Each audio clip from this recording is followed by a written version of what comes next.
Hi. Today's video is about reasons why you may want to reconsider raising your child as a Jehovah's Witness. So let's just jump right in.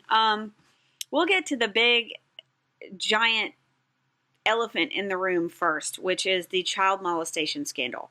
Now, from my first video, I'm sure that you already know my feelings on this, and if you've read any of the news about it, probably don't really have to go into too much detail. So we'll just get to the point on this one. Jehovah's Witnesses, as a general rule, as individuals, are really good people. Some of them are downright lovely, actually. But they've created a culture that allows pedophiles and shysters to just flourish. And when they were confronted with that fact, they hid the evidence, blamed the victims, and just doubled down. Guys, decades of wrong will never, ever make a right. Apologize, change your policies, pay your fines, and move on. We all know about it. Just give it up. It happens. We all know. Okay? All right. Second thing, meetings and field service. Now, I've heard that in the years since I left, the field ministry has really dramatically changed. But when I was a kid, as young as 11 or 12, I got sent to strangers' doors all the time without an adult, with just me and another kid. And we went to every neighborhood, every house, every apartment, tent, hovel, construction site, group of people huddled around a burn barrel. I mean, everyone we preached to. And I kind of feel sick every time I think about how dangerous that was. For example, I remember once when I was about 12, it was right after I got baptized. I went to a door with another girl. I was a year older than her, so I was 12, she was 11. And this man invited us in immediately. And of course, I'm all excited because I'm thinking, oh, I'm going to start a Bible study. This is going to be great. Because people don't invite you in, usually, unless they're really interested. So we're there sitting on his couch, and I'm going through my presentation, and all of a sudden, I noticed that my friend here is acting weird. She's gone very still. She's looking. And so I looked at her, and then I looked at him, and then I saw it. So he had this newspaper that he had folded up, and he had picked it up, and there was a handgun. He had this handgun underneath it. And he slowly points this handgun at me, and he says, "Tell me what would happen right now if I shot you, if I killed you."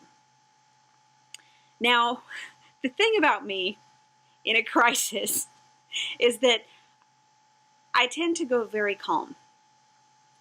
And so I must have either looked like someone who was very, very convicted of my faith, or else like a total badass. I don't know. But I just looked at him and I said, "You'd go to jail." And he kind of smiled and he nodded toward the door, and we got the hell out of there. Where do we go? To the next house. That's where. I don't even remember if we actually told the car group when we got back what had happened. If we did, nothing was done about it except marking him not interested on the service record. They didn't do anything. It's really dangerous, people. It's dangerous. My sister got bitten by a dog out in service when she was little and had to have stitches. And they actually finished their service day before they took her to the hospital. That's how weird this mess is. So kids need structure and discipline to thrive. It's true. But witnesses tend to take this to a really unhealthy extreme. It seemed like every second of their time is so rigidly scheduled. We were always either at a meeting, preparing for a meeting, doing family study, getting dressed for a meeting, or going out in field service. And 2 weeknights of every week we were out until at least 9:30 or 10 at the meetings, which meant that we didn't get to bed until after 11. Now, to put this in perspective, bedtime at our house starts at 8 p.m. So as children, we were constantly sleep deprived, and that is actually a pretty big deal when you're talking about a child development.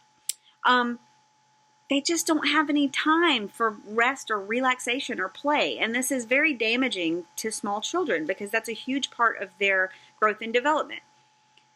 Instead, witness children are expected to sit and stare straight ahead, listening to a program that just drones on, that they don't understand, and they're expected to do this for hours at a time. To a little kid, that is a special kind of torture, let me tell you. Now, my way of coping was to stare into space and daydream, or else to pretend to take notes but really write stories or poetry or something, or letters to my friends or something. Because I found that if I wrote small enough, nobody could read over my shoulder and I could get away with it. But I also developed this disturbing habit of just zoning out. And sometimes I still do it. My husband calls it a 1,000-yard stare. It was especially a problem in school, even in college, because when it would just happen and I would look up and find that I had missed 10 or 20 minutes of lecture that I really needed to hear, it was a problem. My sister says that she used to look at all the sisters in the hall and give them imaginary makeovers during the meetings.